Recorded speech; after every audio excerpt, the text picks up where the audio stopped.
The National War Finance Committee presents the beloved mother and father of the Aldrich Family Radio program, Miss Catherine Roth and Mr. House Jameson, in Nazi Eyes on Canada.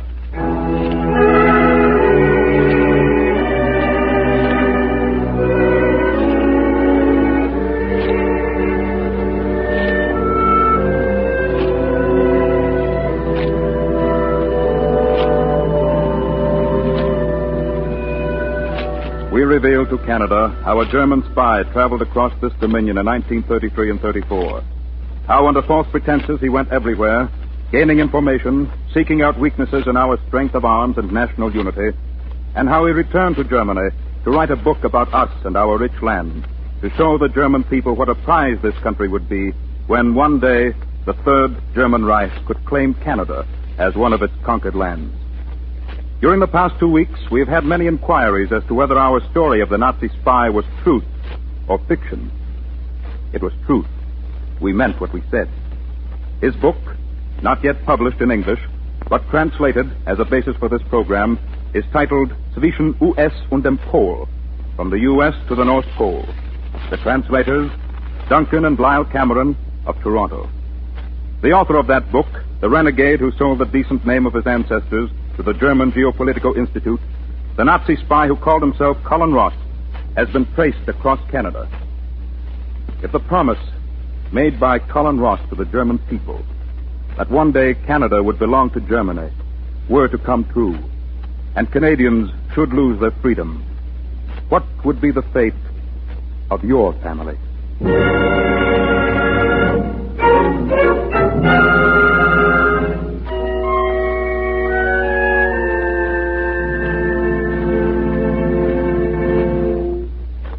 Ladies and gentlemen, the mother and father of the Aldrich Family Radio program, Miss Catherine Roth and Mr. House Jameson. Thank you, and hello, everyone, everywhere in Canada.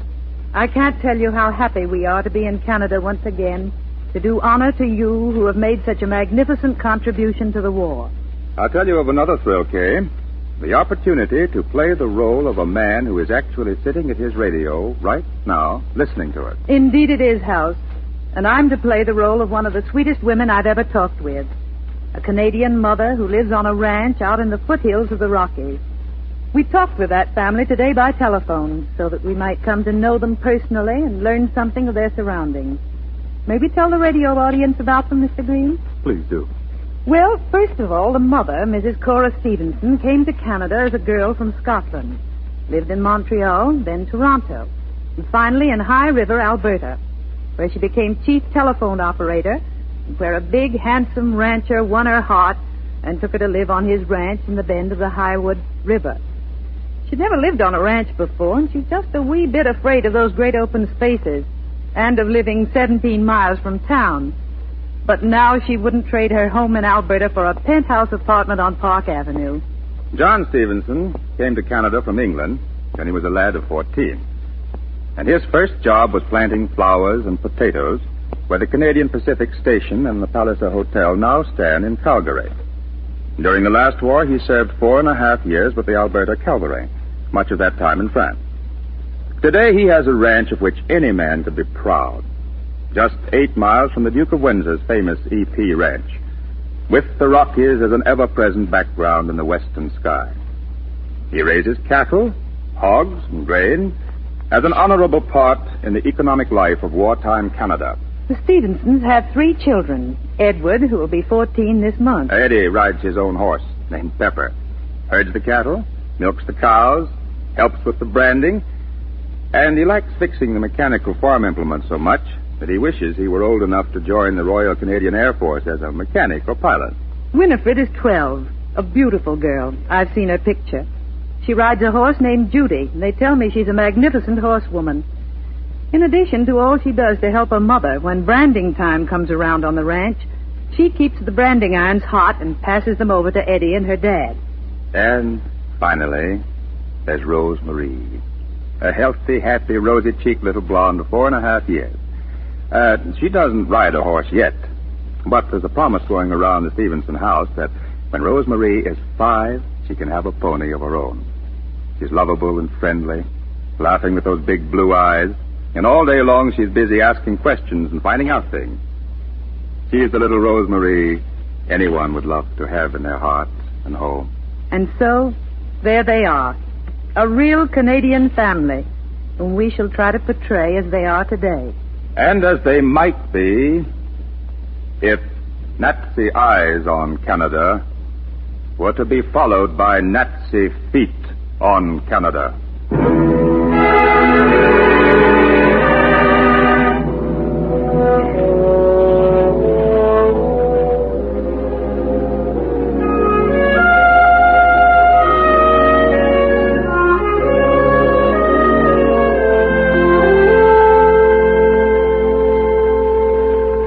Your half of the paper, John? Oh, sure. Here, I'll trade you.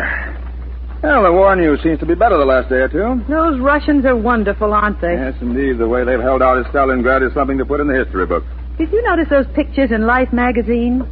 The country around Stalingrad looks a lot like this part of Alberta. Yeah, even the cliffs along the river, just like the bluffs across the river from our house. You get back to that arithmetic, Eddie. It's most done, Dad. And they have oil fields in that part of Russia, too. Just like they are over the hill in Turner Valley. Well, what about the history lesson, Winnie? Is it done?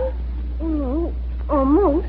Get back at the homework then, children. No conversation until it's finished. Boy, I'll be glad when school's over. Rosemary all tucked into bed? Sound asleep long ago. She was a very tired baby tonight. She usually is. I never saw such a busy child. She's the most surprising child I've ever known. What has she popped out with now? Well, while she was helping me with the dishes this noon, she looked up and said, Mommy, what's disintegration? Disinter what? Disintegration. That's what she said. What she meant was disintegration. You remember the minister's sermon yesterday afternoon? Oh, yes, disintegration of family life. Say, I wouldn't have thought she was even listening. Oh, you bet she was. She doesn't miss a thing. You ought to hear some of the things she repeats from the radio. Things we listen to after she's gone to bed. Haven't you ever heard her imitate Mother Aldrich, Dad? No. She goes, Henry Aldrich. Coming, Mother. Hey, what about the homework, children? Oh, finished, completed, done, thank goodness. All set, Dad. Huh. What kept you so long out at the corral tonight, son? Well, I was checking up on Pepper, and I wanted to be sure he wasn't hurt today. Hurt? Whatever happened? Eddie, did you have a fall? Didn't you tell him, Winnie? Of course not. I'm no tattletale. Anyhow, why don't you tell him yourself? What happened, son? Well, I was riding home from school, and Winnie and I were having a sort of race. I know.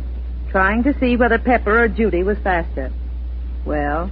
A calf came up the bank, and I didn't see him, and Pepper didn't either. And he piled up into an awful tangle, and Eddie was flying over Pepper's But ear. no one was hurt, the calf or Pepper or me, so everything's all right. Oh, dear, I wish you children wouldn't ride so fast. Yeah, probably a lot of city mothers and fathers are saying the same thing right now to their children about driving the car. Only thing is, they haven't much gas, and there's a speed limit. And as long as we have horses and speed for 'em, we're all set. Off to bed now, you two. 5 o'clock comes early. All right, Mother. Here's a good night kiss. My darling. Now you, Dad. Look out for my cigarette and my paper. You old sweetie, you can't fool me. You'd die if you didn't get your good eye hug and kiss, and you know it. Good night, Mother. Don't worry about us. We can take care of ourselves. Good night, Eddie. Good night, son. Good night. Good night. Good night. Pretty fine pair of kids. They grow up so fast, John.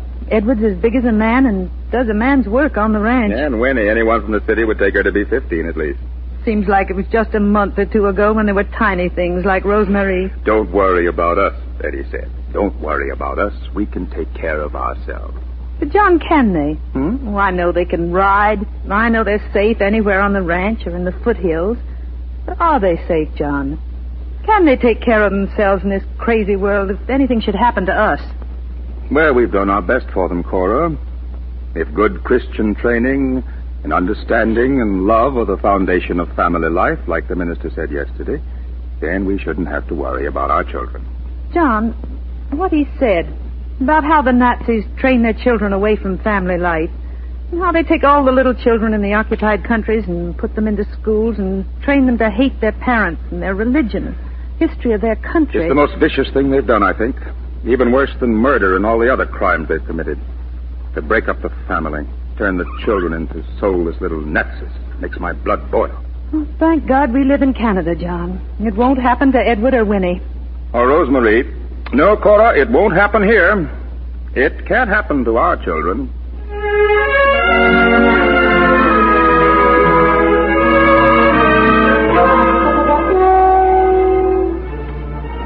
But it might happen here. It could happen here. We have not won this war yet. And we won't win it until all of us, every one of us, pours into the war effort every ounce of energy, every penny beyond basic living necessities. It has happened in Europe and Asia. It could happen here. And this is what it would mean to the Stevenson family of Alberta and to your family, wherever you live, if we lost the war.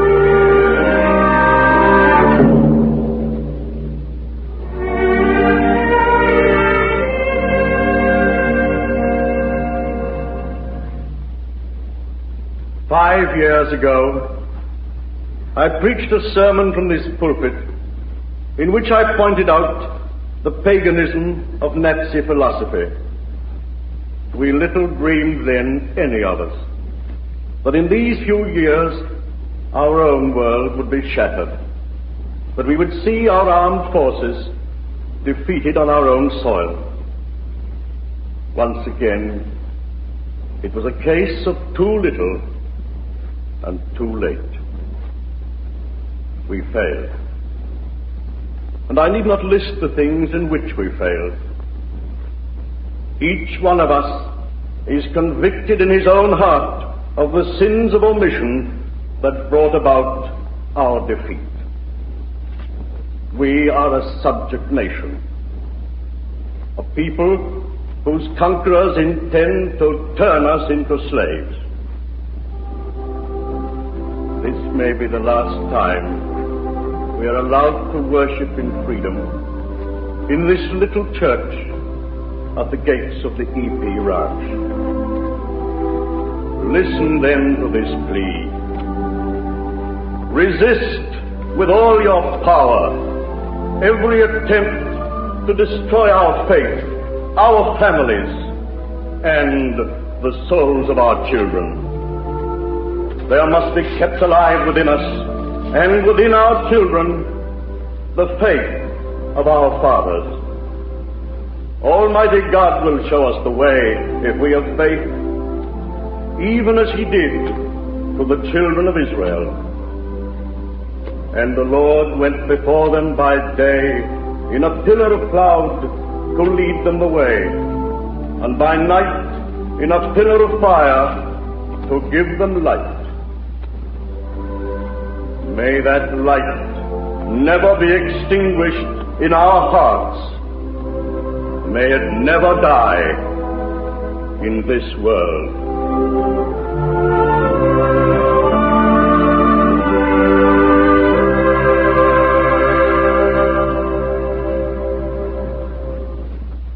John, dare we disobey them?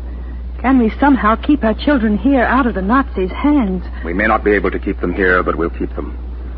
I promise you, Cora, that so long as I have breath of life, I'll fight to keep them from what has happened in the cities.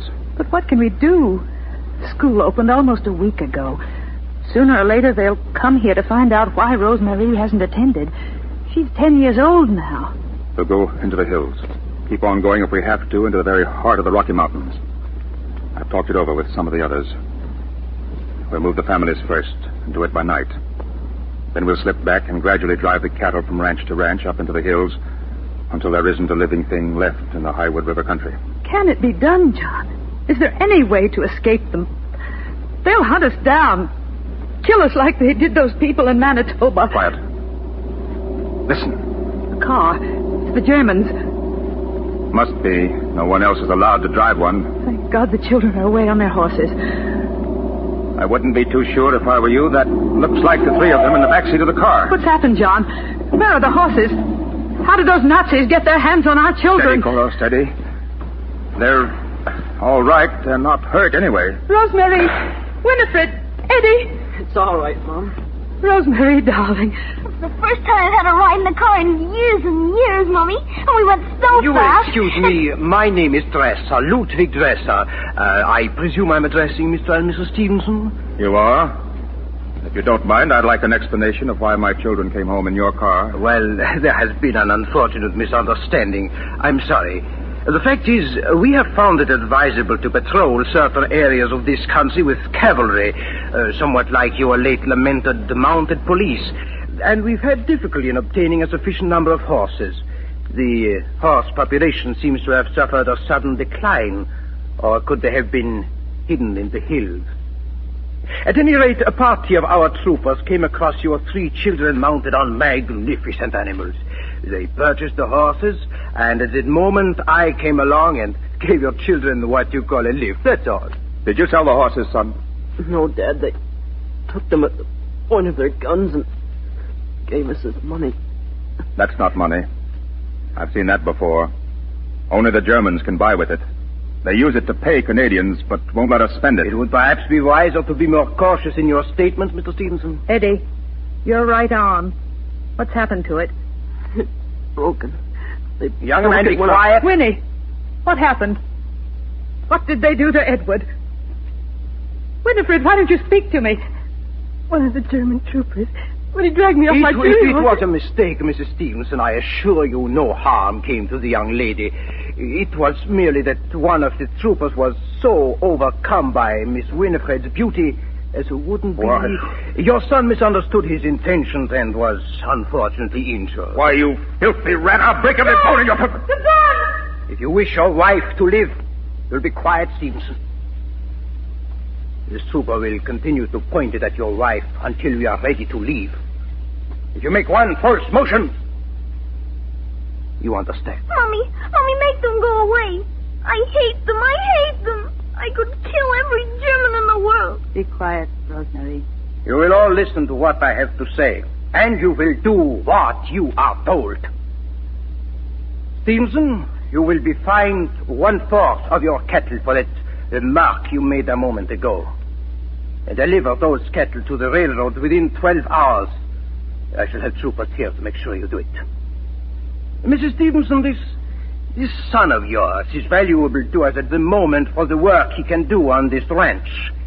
If we find him doing anything in violation of our laws, we can make equally good use of him in other, less pleasant surroundings. No. Further. No. This youngest daughter, Rosemary, is it not?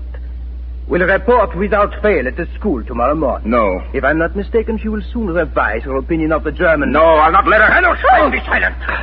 Stay where you are. I'll give you something worse than a whip across your face. You understand? I understand.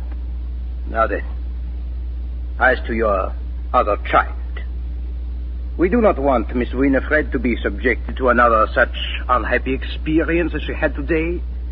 Therefore, we shall place her in the protection of one of our higher schools for young ladies. No. Where no harm can befall her. No. She'll leave with me at once. No, you dirty Nazi rat, you never...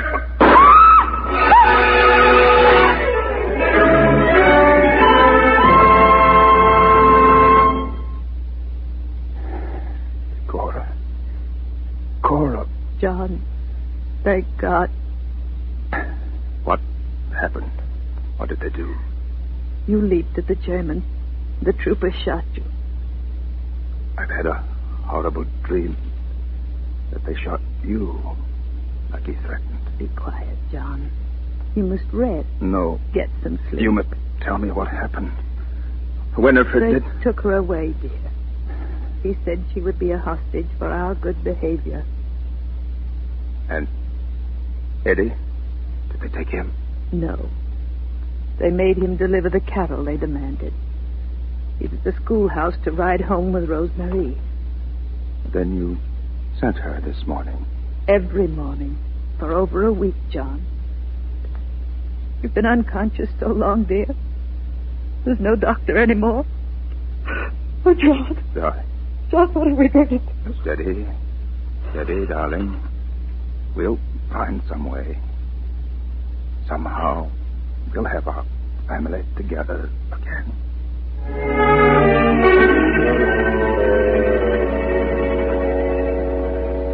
Mommy, I don't know what to think. What is it that's troubling you, dearest? I hate the Germans so much for what they did to Daddy, and for taking Winnie away, and for breaking Eddie's arm. But what, Rosemary? our teacher at school, he is German, but he's kind and he laughs all the time. And he seems to understand.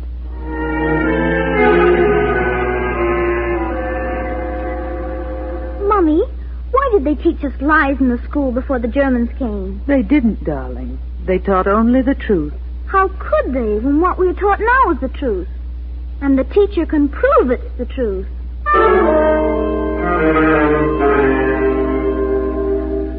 Mother, why do you pray? I pray to ask God to bring Winnie back to us, Rosemary. She's been gone almost a year now. And we want her back so very much, don't we? I guess so. But it's no use praying, Mother. Teacher says that Canadians prayed to God to help them beat the Germans. But the Germans won. So there can't be a God.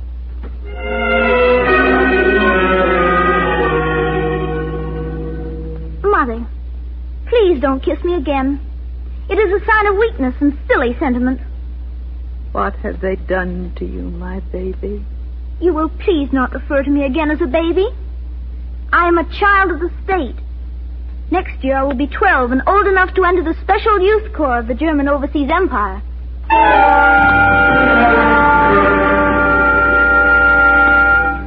Father, I find it necessary to warn you that it is known you are holding secret meetings with the other ranchers. Who knows it, Rosemary? I know it. And I can prove my devotion to my leader in no more glorious way than persuading you to obey that leader, or to denounce you before him. If it becomes necessary to do that, you will be sent to a concentration camp, and I will be given special honor for my devotion to the new order.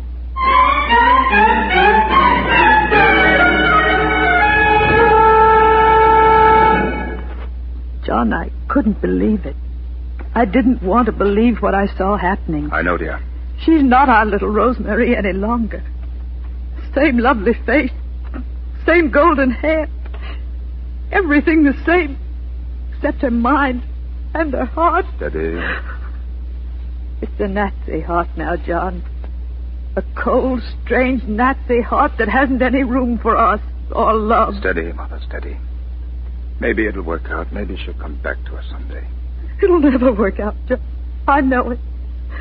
When he's gone, Rosemary won't ever again be our child. And now the order for Edward to report in Calgary next week. There'll be nothing left, John. Nothing. But there will be, Cora. Edward isn't going to Calgary. He's going with us. With us? Yes. But where are we going? We've stood all we can, Cora, all of us. They've taken our children. They've taken nearly all our cattle and grain and horses. We're going to take what's left and move into the mountains, just as we planned nearly 2 years ago. And if they come after us, we'll fight as long as we can. All the ranches are in this, John? Yes, and the oil men who are left from Turner Valley. That'll be the signal when all's ready. The wells just across the hills, they'll blow them. Set them on fire. Eddie's watching on the bluffs now. Dad? Yes? The signal. Look at the sky. The whole valley's in flames. Hurry, Mother. Come on. Don't try to pack anything. We've got to move now. Just a few things, John. Please, my pictures of the Oh, children. bless you, darling, of course. Bring the horses to the door, Eddie. They're all ready, Dad. Hurry. Ready, Mother? Yes? I packed the saddlebags with clothes and food last night. We'll swim the horses across the river and drive the cattle up to join the bar you heard. I'm ready, John. Don't let me look back. Right there. Come on. Move on. Keep away. Mother, look up. Look up. See that oil burning in the sky? Do you remember what the minister said? Pillar of fire at night. May that light never be extinguished in our hearts. May it never die in this world. All right, Eddie. Into the saddle, Mother. Stand where you are. You're surrounded. Stand still with your hands lifted above your head. Someone betrayed us. Come forward and identify these persons, young lady. These people are Mr. and Mrs. John Stevenson and their son, Edward. Rosemary. I denounce them as traitors to the Third German Reich. in which they were given the privilege of citizenship. They have plotted with others to steal or destroy property that lawfully belongs to the state, and to institute a rebellion against our just laws. Heil Hitler! Take them away.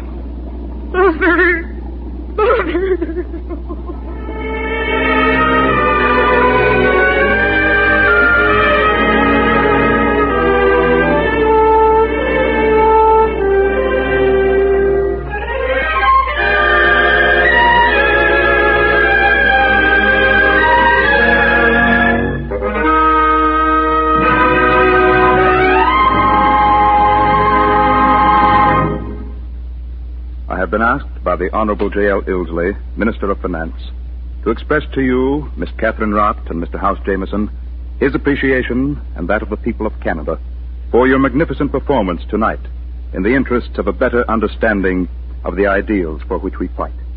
Thank you, Mr. Green. Ladies and gentlemen, these are days when we must fight, all of us, with everything we have, minds, bodies, souls, and money. Every penny we possess, above the actual needs of life, must be made a part of the commando dagger that will strike into the heart of evil. Amen. And I say that from the depths of my heart. And I know that conviction is in the heart of the real mother whose role I played tonight. They're out there in their ranch home in Alberta right now. And by radio, we can bring you their voices. The voices of the real Stevenson family now. Well, Mother, what did you think of it? It frightened me. I've known that such things have happened to people in Europe, but until tonight I just haven't let myself think it could happen right here in Canada. That it might happen to my own family. And you, Edwin? It made me wish I were 4 years older so I could join the Air Force or the Army and get over there and beat the daylights out of Hitler. And what did you think, Winifred? I don't suppose a 12-year-old girl can do much to help win the war, but I'll do anything on earth. I'd even give up my horse Judy to keep the Germans from coming here. Rosemary? You won't let the Germans come to Canada, will you, Daddy? No, Rosemary. Nothing else matters now. Just that all of us make sure that with God's help, our families and our Canada will never be under the Nazis.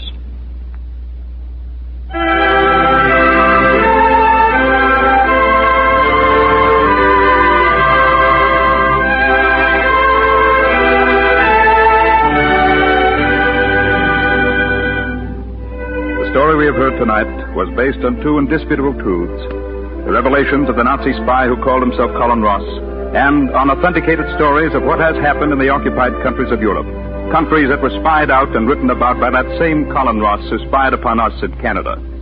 There is but one answer, and that answer requires money for bullets and tanks and planes and ships and guns. That money will be supplied by the self-denial of every man, woman, and child in Canada. Nothing matters now but victory. Next week at the same hour, we shall find out something of the German plan for the maritime provinces of Canada, as revealed in the book by Colin Ross. Here again, we shall learn what is meant by Nazi eyes on Canada.